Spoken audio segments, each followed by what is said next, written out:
अस्सलामुअलैकुम भाईजान। वालेकुम सलाम जी। कितों आए हो भाई? जिला पखर तो जी। हाँ जी जनाब। की मंगते हो? इनका मंगने जी 75,000 रुपया। एक दा? हाँ जी एक दा। की गल है, बड़े परेशान लग रहे हो। परेशान आपे ही होना जो रेट ही को नहीं लाते।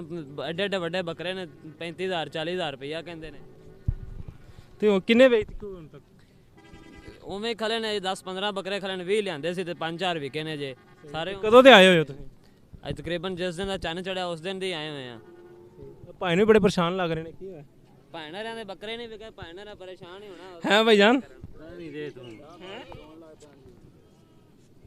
की मंग रहे हो भाई दा? ਲੈਣੇ ਤੇ ਨਹੀਂ, ਬਸ ਤੁਹਾਡੇ ਕੋਲੋਂ ਪੁੱਛਣਾ ਸੀ ਕੀ ਹਾਲਾਤ ਚੱਲ ਰਹੇ ਨੇ। हालात मंदे ने बस। ਹਾਂਜੀ मंदे ने बस। चलो मेहरबानी सर। अस्सलाम वालेकुम। वालेकुम सलाम। किधर से आए हैं भाईजान? मुजफ्फरगढ़ से। मुजफ्फरगढ़ से। कितने जानवर लेके आए थे?